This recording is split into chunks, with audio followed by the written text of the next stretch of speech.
Uang duka ini adalah salah satu janji politik bupati kita yang terpilih dan dituangkan dalam program pemerintah melalui bagian administrasi Kesra. Dan uang duka ini diperuntukkan kepada semua masyarakat Kabupaten Konawe yang memiliki keterbatasan. Maksud saya keterbatasan kemampuan. Berlaku untuk semua agama dan semua golongan. Ya betul.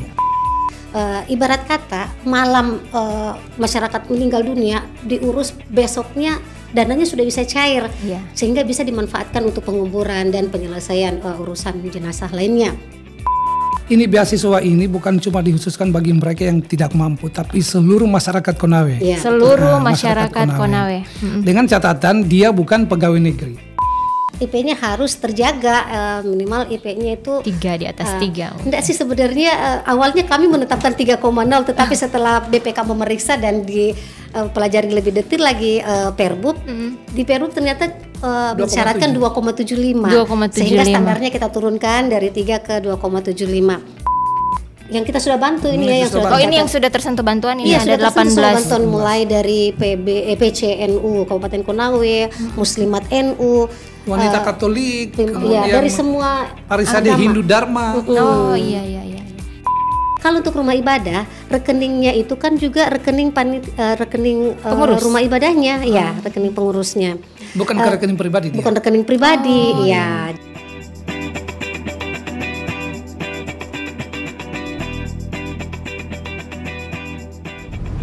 Assalamualaikum warahmatullahi wabarakatuh dan selamat pagi. Bertemu lagi dengan saya Esti Imastasia di Onggano Podcast hari ini di episode ke-18.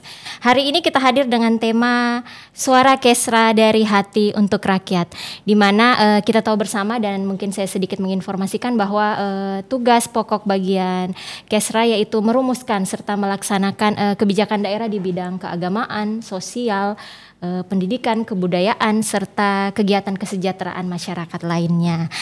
Alhamdulillah hari ini telah hadir di tengah-tengah kita Bapak Kabak Kesra, Bapak Samsul SAG, dan Ibu Analis Kebijakan Muda di bagian Kesra yaitu Ibu Fitria Sungguh SIP. Halo Ibu, halo Bapak. Assalamualaikum, bagaimana ini kabarnya hari ini? Waalaikumsalam, kabarnya baik. Alhamdulillah baik. Ibu baik ya? Alhamdulillah baik. Baik, oke.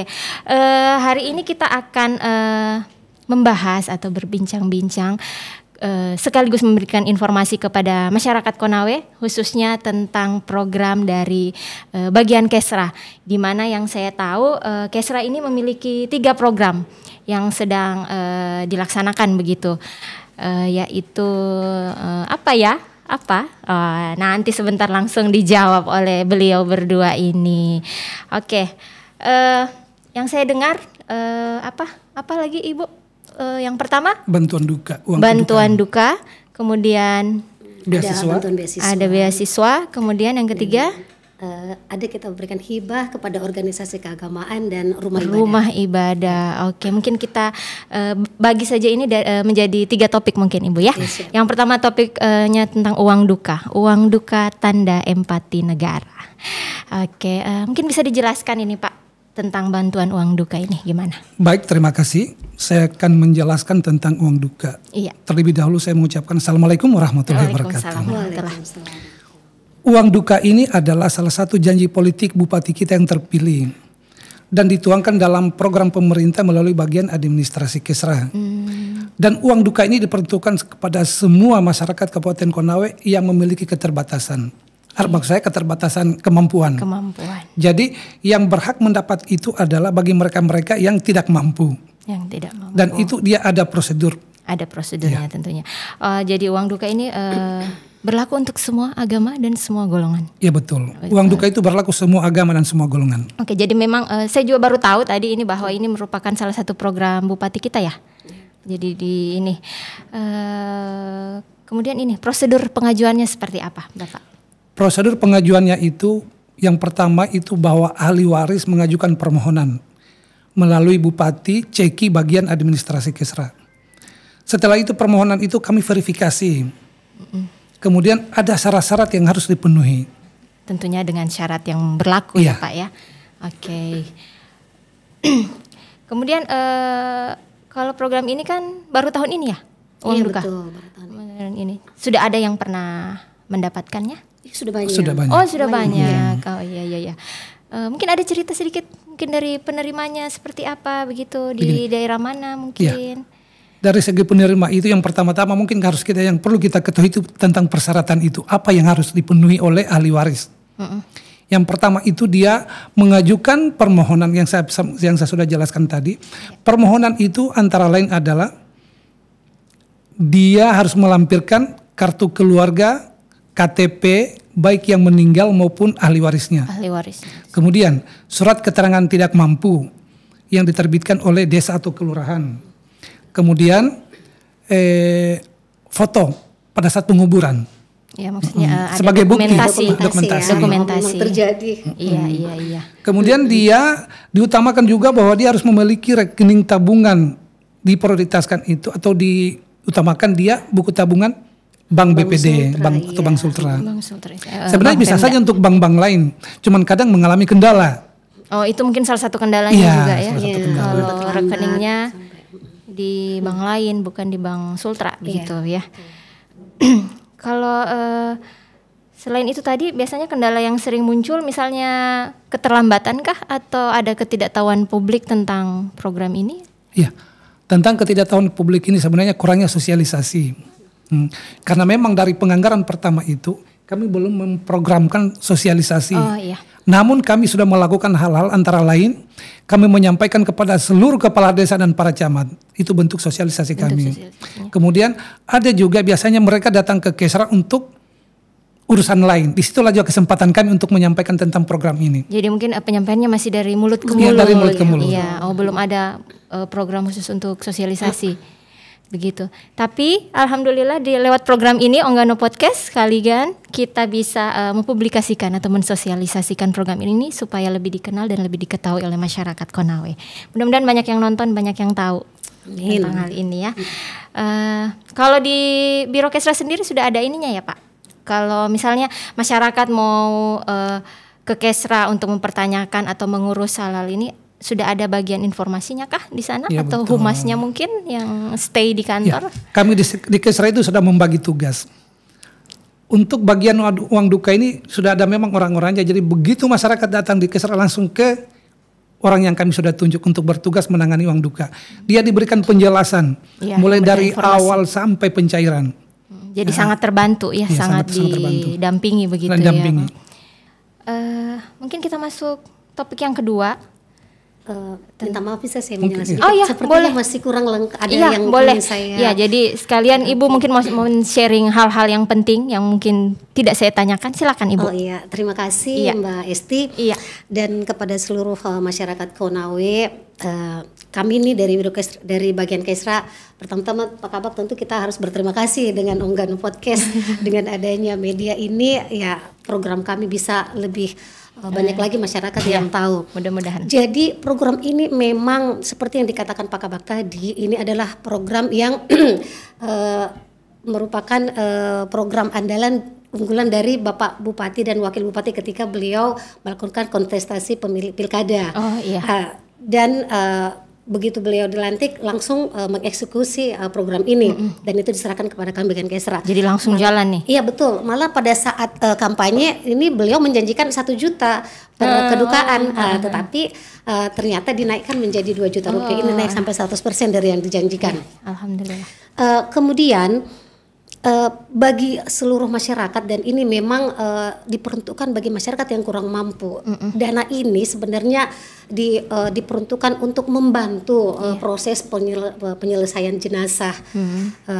Jadi sedapat mungkin ini bisa cair secepatnya. Jadi kemarin ketika kami diskusi dengan pimpinan, ibarat kata malam masyarakat meninggal dunia diurus besoknya dananya sudah bisa cair sehingga bisa dimanfaatkan untuk penguburan dan penyelesaian urusan jenazah lainnya. Sehingga untuk penyelesaian masalah ini betul-betul kami upayakan secepat mungkin. Sehingga kami ada buka grup WhatsApp sehingga bagi masyarakat yang jauh yang mungkin jarak berapa kilometer dari Konawe, kota Unaha ya, sehingga mungkin lambat sampai di sini. Mereka cukup mengupload berkasnya yang dikatakan Pak Kabak tadi melalui grup WhatsApp. Oh bisa tanpa ya? harus ke bagian Kesra. Tanpa harus datang langsung Betul. jauh-jauh. Jadi misalnya malamnya meninggal, pagi semua urusan administrasi sudah bisa dibuat, langsung dikirim ke WhatsApp grup. Tidak perlu ke kantor catatan sipil untuk menerbitkan akte kematian dan lain karena ya kepala dinas Dukcapil pun sudah masuk dalam grup itu. Begitu berkasnya masuk, Dukcapil langsung menarik berkasnya untuk menerbitkan akte kematiannya. Sehingga masyarakat tidak perlu bolak-balik ke repot lah istilahnya. Repot. Kendala keterlambatan tadi memang kita tidak pungkiri karena kita masih tergantung dengan teknologi. Jadi SIPD itu kadang mengalami maintenance sehingga proses permintaan dana itu tidak bisa kita lakukan secara cepat mungkin. Ya, secara cepat. Sehingga kalau masalah aplikasi sistem itu tidak ada masalah, insya Allah dananya itu cepat kita cairkan.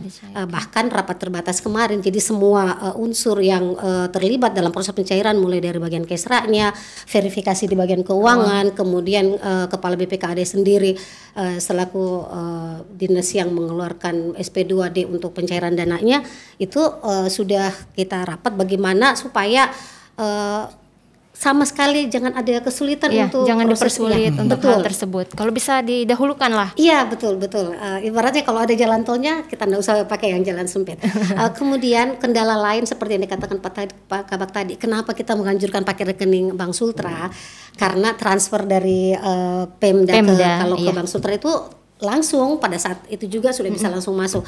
Kalau dia bank lain ini kan ada clearing, kemudian kadang salah sedikit saja titik koma pun itu salah penulisan ini berdampak besar akan ada retur kembali, dikembalikan lagi permintaannya sehingga kita berproses dari awal lagi. Lama lagi. Iya betul. Ini yang kadang masyarakat ya tahulah kan pasti apalagi namanya orang kedukaan butuh dananya segera, tetapi kendala-kendala seperti ini yang menjadi sedikit penghambat.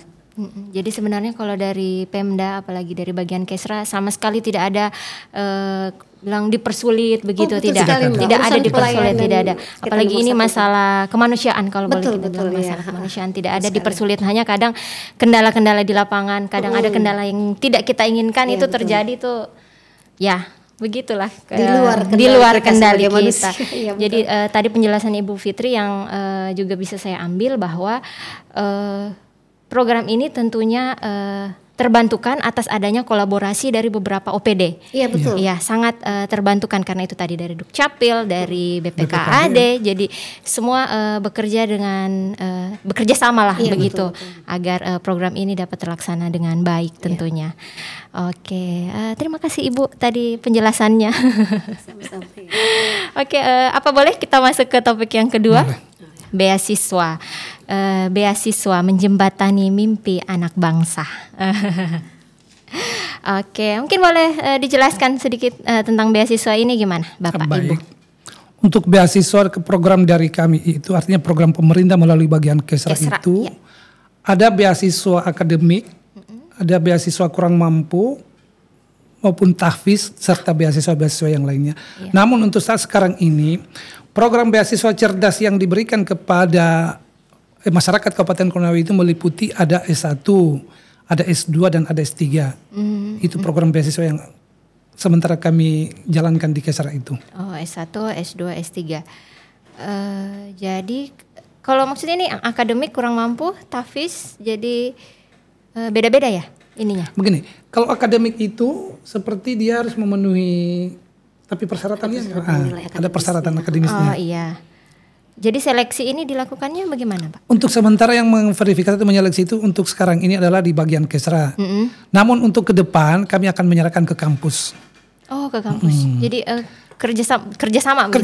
Ya? Kemudian di sini Unilaki mungkin ya? Iya. Kemudian begini ya. Untuk ke kampus itu kami sudah untuk lebih awalnya itu kami harus ada kerjasama dulu karena syarat utama itu harus ada MOU-nya.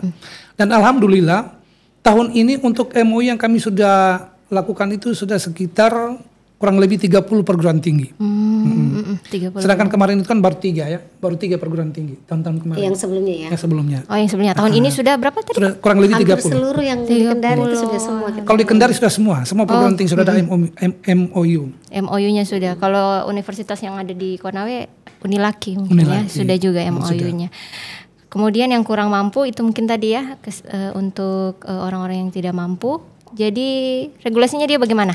Jadi sebenarnya begini, beasiswa ini tidak mengkhusus kepada yang kurang mampu. Jadi prosedur yang terjadi di Kesra menyangkut pemberian beasiswa ini, jadi mahasiswa itu memasukkan proposal ke Kesra. Berdasarkan proposal itulah kami baru melihat dan memilah, oh ternyata yang memasukkan dari kampus ini, kampus ini, kampus ini. Nah, dasar dari proposal itu karena persyaratan di Perbub seperti dikatakan Pak Kabak tadi bahwa harus ada MOU. Dasar dari proposal itu kami melakukanlah MOU dengan perguruan tinggi tempat mahasiswa yang memasukkan proposal itu kuliah. Kemudian programnya itu masih bersifat mandiri, artinya kami belum kerjasama dengan perguruan tingginya dalam hal penyaluran dananya, masih langsung ke mahasiswanya. Mahasiswanya. Kalau tentang apa tadi yang kurang mampu dengan yang akademiknya sebenarnya tidak spesifik khusus yang kurang mampu, karena memang di Perbub tidak menyatakan itu bahwa khusus yang kurang mampu. Tetapi pada saat kami memverifikasi, ketika kuota yang tersedia melebihi dari proposal yang masuk, disitulah kami lihat, kami dahulukan yang kurang mampu. Oh iya. Nah, jadi yang kurang mampu dulu kita dahulukan.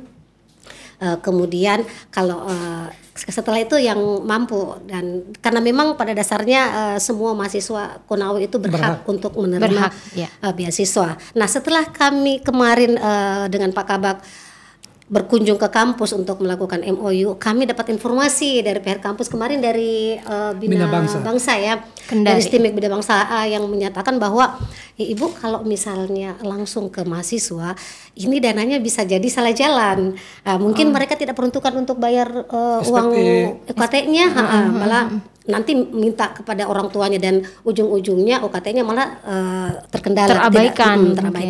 Sehingga disarankan untuk bagaimana kalau dari kampus yang bekerja sama dengan Pemda, sehingga dan kami diskusi dengan Pak Kabak dan memang ini hal yang masuk akal sekali dan kami terima. Dan untuk selanjutnya, karena memang di awal ini kita tidak ada kerjasama, jadi untuk tahun ini kita memang memberikan secara mandiri ke mahasiswa, sambil kami akan menyurat kepada seluruh kampus yang kami telah kerjasama untuk meminta data berapa sih mahasiswa Konawe yang ada kuliah di tempat mereka. Nah, kemudian kita akan seperti ini ada mungkin prinsip pemerataan. Jadi mungkin kalau kita dikasih kuota dari TAPD jatah berapa beasiswa untuk sekian mahasiswa, kami akan jatah kampus sekian mungkin sekian orang di kampus yang lain lagi, supaya prinsip pemerataan itu ada. Kemudian maaf ada lagi yang sudah ini sih sebenarnya yang kerjasama dengan UHO yang program pasca sarjana. Oh, sudah ada juga. Ya, pasca sarjana itu sudah sejak tahun berapa ya, 2022. Sebenarnya di awal itu bukan dengan Kesra kerjasamanya di Dinas Pendidikan, cuman setelah ditelisik bahwa mungkin wewenang dan tanggung jawab Dinas Pendidikan kan itu untuk pendidikan dasar, sehingga yang perguruan tinggi itu dialihkanlah ke bagian Kesra, karena di bagian Kesra ada memang salah satu subbagian pendidikan dan kesehatan. Nah, kalau untuk beasiswa S2 UHO ini juga mungkin masyarakat masih belum tahu. Untuk ini kita sudah ada MOU. Dan untuk S2 ini pemberiannya itu tidak mandiri ke mahasiswa, tetapi langsung kita berhubungan dengan pihak kampus. Dan ini dibayarkan itu UKT-nya dari semester 1 sampai selesai. Tetapi dengan syarat bahwa IP-nya harus terjaga, minimal IP-nya itu 3 di atas 3. Enggak sih sebenarnya awalnya kami menetapkan 3,0, tetapi setelah BPK memeriksa dan dipelajari lebih detail lagi Perbub, di Perbub ternyata mensyaratkan 2,75. Sehingga standarnya kita turunkan dari 3 ke 2,75. Sehingga jadi Dan memang ada kejadian berapa dari 28 mahasiswa ya yang pertama dibayar, dari semester berikutnya kita tidak memberikan sebanyak 28 mahasiswa karena ada kurang lebih 3 orang itu yang IP-nya cuma 1, sekian. Anjlok Iya, IP-nya ternyata. betul. Sehingga yang memang tidak memenuhi syarat itu tidak menerima. Tidak menerima. Ya ini yang saya mungkin masyarakat ayo jangan ragu untuk melanjutkan pendidikan. Iya. Ada beasiswa. Ada yang beasiswa. disediakan di Boleh lah bagian Kesra. jalan-jalan ke Kesra. Iya, betul. Kalau ini mau Kemudian begini ya, ini beasiswa ini bukan cuma dikhususkan bagi mereka yang tidak mampu, tapi seluruh masyarakat Konawe. Iya. seluruh Nah, masyarakat Konawe. Dengan catatan dia bukan pegawai negeri. Iya. bukan Karena betul. pegawai negeri itu peruntukannya dia di BKPSDM. Iya. Oh iya. Nah, kalau untuk di Kesra itu dia non ASN. Non ASN. Siapa tahu Mbak Esti mau melanjutkan lagi pendidikan boleh ke BKPSDM. Oh boleh ya, boleh. Nantilah Bu. Terus ini, jadi kalau di Konawe sendiri sudah sejak tahun ini sudah berapa banyak kira-kira yang menerima bantuan beasiswa ini? Kalau untuk tahun ini, jadi maaf saya jelaskan lagi bahwa tadi saya sudah jelaskan untuk S2 kita sudah kerja sama dengan UHO yang dari tahun 2022. Kemudian untuk Unilaki, ini Unilaki juga kita sudah ada kerjasama dengan Unilaki, jadi tidak mandiri lewat kampus mereka. Langsung lewat kampus. Di situ kita bantu 100 mahasiswa. Untuk tahun ini? Ya, 100 itu dari 2021 juga Pak Kabak. Jadi 100 mahasiswa Unilaki ya? Unilaki. Tetapi untuk proses seleksi di Unilaki itu tidak melalui bagian Kesra. Jadi untuk Unilaki itu kita serahkan sepenuhnya kepada kampusnya untuk melakukan seleksi. Oh, jadi pihak kampus yang menyeleksi. Pihak kampus yang menyeleksi. Tetapi kami memberikan syarat-syarat sesuai apa yang diamanatkan di Perbup nomor 3 tahun 2022. Kemudian rektor peng-SK-kan, berdasarkan SK dari rektor itulah kami kemudian membuat SK penetapan penerima beasiswanya, SK Bupati penerima beasiswa. Kemudian kalau yang mandiri itu kita dari sejak tahun lalu kita berikan kepada mahasiswa. Sebenarnya awalnya itu ketika Bapak PJ Bupati saat itu Bapak Harmin Ramba berkunjung ke Jakarta, kemudian beliau bertemu dengan kelompok mahasiswa asal Konawe di sana. Banyaklah permintaan dari mahasiswa bagaimana caranya supaya mereka itu juga tersentuh oleh beasiswa dari Pemda.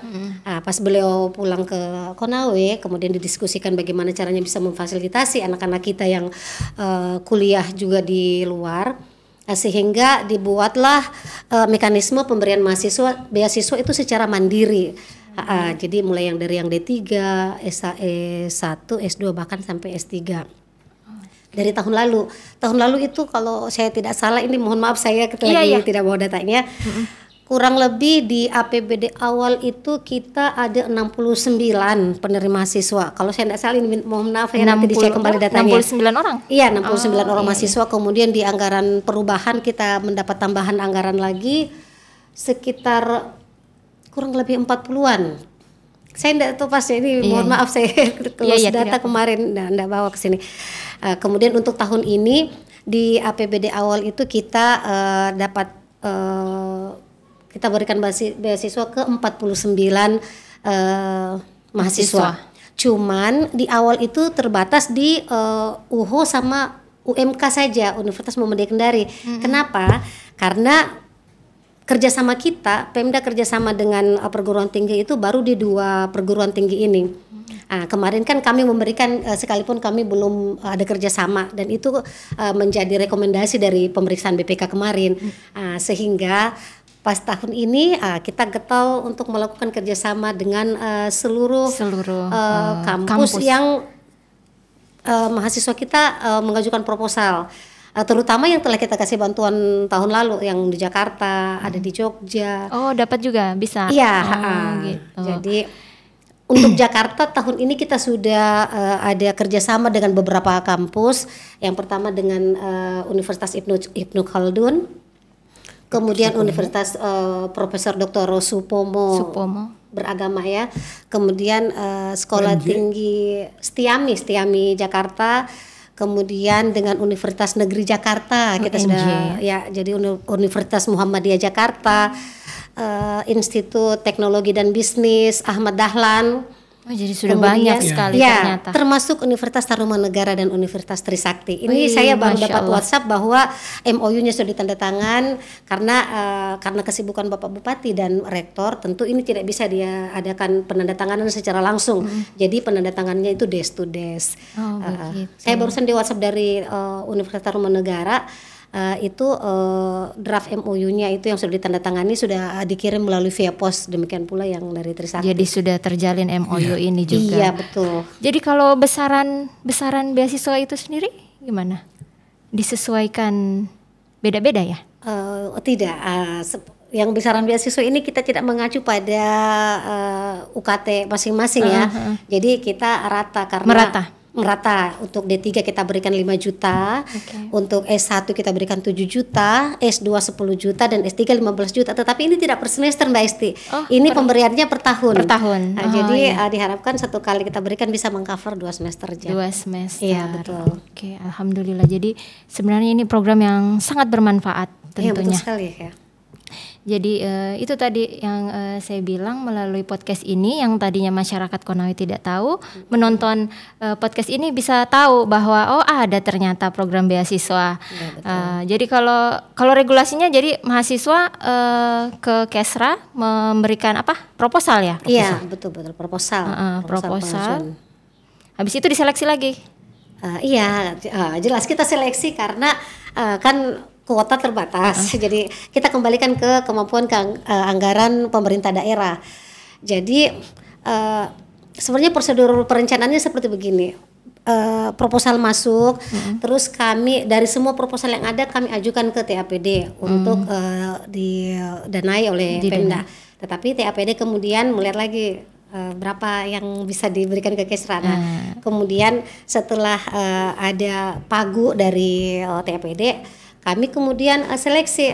Kalau misalnya pagunya sesuai dengan yang kita usulkan, alhamdulillah. Tapi kalau tidak, ini tidak ada yang dirugikan Mbak Esti. Jadi yang tidak sempat tercover pada saat pada tahun itu tetap dia diajukan untuk menerima tahun berikutnya. Tahun berikutnya. Jadi kayak ada waiting listnya. Ya, waiting list, betul. Waiting list. Kalau tidak dapat tahun ini, insya Allah tahun depan. Iya, gitu. betul. Jadi, kemudian pada saat kami seleksi itu, kami selalu berkoordinasi dengan pihak kampus.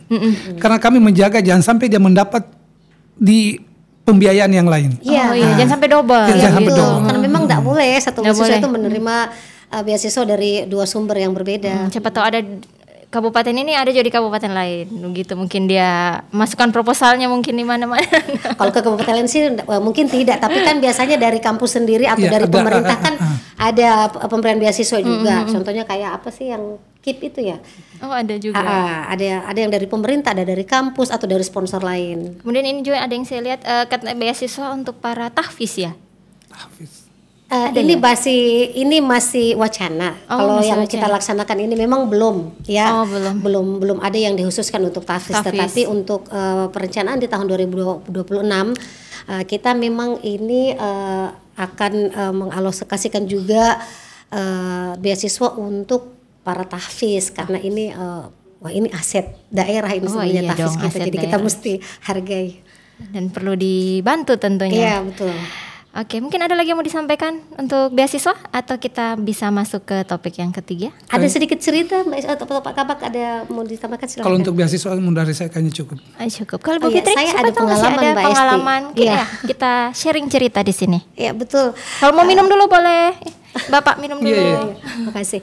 Jadi saya ingin sharing sedikit tentang ada salah seorang ibu, beliau kebetulan pengurus masjid di Kecamatan Wepai.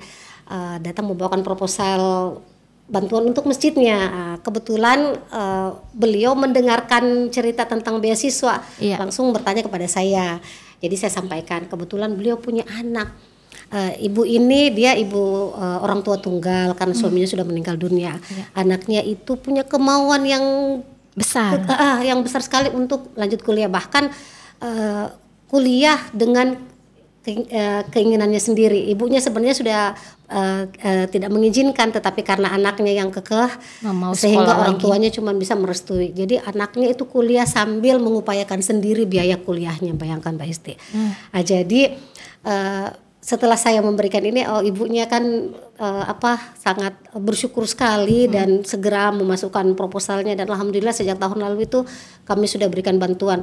Tahun ini juga jadi orang-orang seperti ini Mbak Esti itu menjadi prioritas. Iya. Jadi memang anak-anak yang punya semangat untuk belajar, punya keinginan besar untuk melanjutkan pendidikan. Betul sekali. Kemudian punya keterbatasan ini keuangan ini sangat kami dukung. Bahkan tahun ini itu beliau jadi prioritas untuk kami bantu. Sudah dapat di APBD sebelumnya karena kebetulan kuliahnya di UHO. Oh, kuliahnya yang di UHO. Sudah ada kerjasama dengan. Jadi anaknya sekarang tetap kuliah ya? Iya, tetap kuliah. Bahkan saya katakan kalau mau kuliah sampai S2, S3 pun ya kita siap bantu. Fasilitasi. Kita siap fasilitasi. Asal mau sekolah istilahnya. Ya, asal mau sekolah. Insya Allah Pemda menjembatani. Amin. Mungkin kita masuk ke topik yang ketiga. Ya. Itu tentang dukungan organisasi keagamaan dan rumah ibadah. Mungkin bisa dijelaskan sedikit tentang hal ini. Silakan. Mungkin Bapak atau Ibu. Iya. Pertama kan dukungan kepada rumah ibadah ya. Iya. Untuk kami di Kesra juga itu ada semacam hibah kepada rumah ibadah dan kepada organisasi. Iya. Hibah kepada rumah ibadah itu pertama-tama kan mereka itu harus melakukan pengajuan juga proposal. Ya, jadi kurang lebih sama lah begitu ya pengajuannya. Namun tidak selamanya juga harus melalui pengajuan proposal. Iya. Kadang di desa itu kan ada namanya musrembang desa. Iya. Atau sampai kecamatan. Di situ mereka mulai mengajukan. Nah, dan pada hasilnya itu disampaikan ke Kesra. Dan yang memverifikasi itu dan mengevaluasi di lapangan kan langsung ke desa masing-masing. Karena ke desa itu kan pasti tahu kondisi masjidnya seperti apa. Kalau yang melalui proposal, verifikasinya atau evaluasinya dari kami bagian Kesra.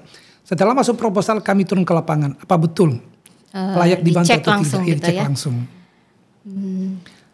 Kalau sampai tahun ini sudah banyak ya Pak yang Tahun memperoleh ini hal tersebut? Kayaknya belum ada pencairan karena sekarang begini. Untuk hibah itu dia harus diinput di aplikasi. Kalau tahun-tahun sebelumnya kan yang penting memasukkan proposal, kami evaluasi ke lapangan langsung. Tapi sekarang ya harus diinput di aplikasi. Jadi sampai hari ini belum ada pencairan karena penginputan di aplikasi itu harus diverifikasi lagi di inspektorat. Oh, seperti review. Review lagi. Jadi kalau ini bantuan untuk rumah ibadah tentunya untuk semua rumah ibadah ya? Semua rumah ibadah. Semua rumah ibadah. Oke. Terus ini ada pertanyaan, bagaimana Kesra menjamin bahwa bantuan sampai ke tangan yang tepat? Mungkin Bu Fitri bisa jawab. Kalau jaminan bahwa jaminan 100% itu kan tidak bisa kita menjawab sampai 100%, tetapi rekening penerima yang menerima itu kan rekening yang bersangkutan. Contoh uang duka. Jadi ahli warisnya itu kan yang punya rekening. Sehingga dananya pasti tidak sampai ke kepala desa atau kepada siapa. Kalau untuk rumah ibadah? Kalau untuk rumah ibadah, rekeningnya itu kan juga rekening pengurus rumah ibadahnya, ya, rekening pengurusnya. Bukan ke rekening pribadi dia. Bukan rekening pribadi, ya. Jadi contoh panitia pembangunan masjid. Itu dia ada rekening pembangunan masjid. Jadi bukan rekening perseorangan. Bukan rekening ya? perseorangan. Kemudian tentang tepat sasarannya tadi kan ada verifikasi seperti dikatakan Pak Kabak tadi. Ketika proposalnya masuk, kita melakukan verifikasi baik secara verifikasi administrasi maupun verifikasi ke lapangan, ya. Dan dari situlah kami melihat ini kita kasih bantuannya berdasarkan tingkat ini rehabnya itu apa, rehab ringan atau rehab berat. Di situ kita menentukan nominal bantuannya. Kalau mekanisme pengawasannya ini bagaimana? Untuk semua program. Untuk rumah ibadah. Rumah ibadah. Kalau mekanisme pengawasannya kita ada namanya monitoring dan evaluasi. Jadi tim verifikasi tadi kita juga ada tim untuk monitoring. Kita melakukan perjalanan ke rumah-rumah ibadah yang mendapat bantuan dari Pemda. Kemudian bagaimana realisasinya. Kemudian kita kalau sudah misalnya dalam batas waktu yang ditentukan kita minta laporan pertanggungjawaban. Laporan pertanggungjawaban. Oke. Kemudian sejauh ini tantangan apa yang dihadapi dalam program bantuan tempat ibadah? Begini. Kendalanya apa? Untuk tantangan itu seperti saya jelaskan tadi. bahwa mulai dari tahun kemarin itu harus diinput di aplikasi. Di dalam penginputan itu ada hal-hal yang harus terpenuhi. Sehingga kami harus minta kontak person yang bersangkutan, rumah-rumah ibadah atau organisasi untuk segera memenuhi apa yang dibutuhkan dalam penginputan itu. Kadang terkendala juga, susah dihubungi. Iya, susah dihubungi. Susah dihubungi. Sehingga kami yang proaktif. Iya. Kadang susah dihubungi jadi hilang kontak. Iya. Kalau perkembangan organisasi keagamaan sendiri di Konawe ini seperti apa, Pak? Banyakkah? Sudah banyak? Ya cukup lumayan, artinya untuk perkembangan Kalau organisasi keagamaan banyak ya? Banyak organisasi keagamaan. Jadi memang Mbak Esti ya, satu organisasi itu tidak bisa jalan maksimal kalau tidak didukung oleh dana. Sehingga Pemda melalui bantuan dana hibah ini memberikan kepada organisasi untuk bagaimana organisasi itu bisa bekerja maksimal menjalankan program-programnya. Jadi dari sejak berlakunya peraturan Permendagri nomor 70 kalau tidak salah ya tahun 2020 tentang hibah, sehingga pendanaan dan pemberian dana hibah itu dikembalikan kepada instansi teknis masing-masing. Dulu kan kita masih ingat bahwa hibah itu dia ada satu namanya pos bantuan itu di BPKAD. Sejak 2020 itu sudah dikembalikan ke instansi teknisnya dan urusan keagamaan dibawa ke Kesra. Sehingga organisasi keagamaan dan rumah ibadah itu hibahnya ada di Kesra. Kalau di Konawe sendiri sudah banyak ya? Sudah banyak kalau di Konawe organisasi. Banyak. Itu kurang lebih ada 18. Yang kita sudah bantu ini ya, yang sudah ini yang sudah tersentuh bantuan ini ada 18 bantuan mulai dari PCNU Kabupaten Konawe, Muslimat NU, wanita Katolik, dari semua Parisade Hindu Dharma. Oh iya. Jadi semua agama tersentuh. Semua agama tersentuh. Kemudian ini juga Mbak Esti kan kalau di Islam ya ada musabaqah tilawatil Quran, di agama lain juga ada event yang sama. Contoh kayak di agama Kristen itu ada Pesparawi dan ada lembaganya juga yang menangani masalah itu. Ini juga kami sudah beri bantuan Pesparani juga ya. Untuk agama Katolik ada Pesparani, ada LP3 lembaga pengembangan Pesparani Katolik. Kalau di nasional, Hindu dia Utsawa Dharma Gita. Iya, Hindu itu ada Utsawa Dharma Gita dan lembaga yang menangani itu LPDG, Lembaga Pengembangan Dharma Gita. Dan ini kami telah memberikan bantuan sehingga dari Kabupaten Konawe itu bisa mengikuti event sampai ke nasional. Oh, sampai ke nasional. Iya, maksudnya Pemda mensupport tentunya. Iya, betul Mbak Esti. Oke, jadi saya juga baru tahu kalau maksudnya ternyata di Konawe sudah banyak organisasi keagamaan seperti ini dan bukan cuma organisasi agama Islam tetapi juga dari Kristen, Katolik, tadi yang disebutkan Buddha ya, Hindu Buddha juga sudah banyak. Iya betul. Maaf Mbak Iti, kalau yang kami lost contact ini yang memang sama sekali belum mendapat sentuhan bantuan ini yang dari agama Buddha. Kami sudah berusaha mencari ini tapi kami belum dapat. Mudah-mudahan melalui podcast ini ada masyarakat yang bersentuhan dengan warga kita yang beragama Buddha dan bisa menyampaikan bahwa kami bisa memfasilitasi apakah itu rumah ibadahnya atau kegiatan organisasi keagamaannya. Organisasi keagamaan mungkin bisa ke bagian Kesra, untuk memperoleh informasi dan lain-lain sebagainya. Yang paling penting memperoleh bantuan. Oke. Mungkin ada lagi yang ingin disampaikan, yang belum saya tanyakan, yang belum saya ketahui juga mungkin ada yang ingin disampaikan lagi tentang program ini. Mungkin Ibu Fitri atau Bapak Samsul, atau sudah tidak ada? Sudah cukup? Iya kayaknya. Bagaimana Pak Kabak? Masih ada yang ini? Kalau masih ada yang ingin disampaikan mungkin silakan Ibu Fitri. Siapa tahu masih ada. Iya ini Mbak Esti mungkin ini penyampaian ini saja kepada masyarakat. Iya sekaligus deh penutup deh. Kalau begitu langsung penutup saja Ibu. Harapannya Ibu dan Bapak terhadap masyaraat Konawe. Silakan. Terhadap masyarakat Konawe melalui program ini. Harapan saya sebagai PLT Kabak Kesra, saya berharap bahwa semua masyarakat Kabupaten Konawe segera mengajukan atau bermohon ke Kesra apapun itu dari tiga program ini. Iya. Yang pertama tadi kan bantuan duka. Ini berlaku semua masyarakat Kabupaten Konawe. Kemudian beasiswa. Semua masyarakat Kabupaten Konawe dengan catatan yang tadi itu yang non PNS. Non PNS. Kemudian bantuan rumah ibadah semua agama. Semua agama. Kemudian organisasi. Juga itu semua organisasi apakah itu dari Islam, Kristen maupun Hindu. Itu saja harapan kami. Jadi untuk segera merapat ke Kesra. Untuk dari Bu Fitri mungkin ada yang ingin disampaikan sekaligus menutup. Iya, jadi mungkin masyarakat mungkin punya tetangga, saudara, kerabat yang memenuhi syarat untuk menerima manfaat dari bantuan pemerintah daerah. Silahkan diberikan informasinya kepada saudaranya untuk melakukan mengajukan permohonan bantuannya itu ke bagian Kesra. Bagian Kesra. Oke, jadi perlu diingat ini bukan hanya bantuan untuk Muslim, tetapi yang non Muslim juga tentunya berhak dan sama gitu. Oke, sebagai penutup saya ucapkan terima kasih kepada Pak Kabak dan Ibu Fitri sudah meluangkan waktunya di Onggano Podcast untuk berbincang-bincang dan tentunya memberikan kepada kita semua dan untuk masyarakat Konawe tentang informasi yang sangat berharga ini, informasi yang sangat bermanfaat. Tentunya kita mengharapkan program ini bermanfaat bagi seluruh lapisan masyarakat Konawe, dapat memperoleh kebaikan-kebaikan dari program Kesra ini karena suara Kesra dari hati untuk rakyat.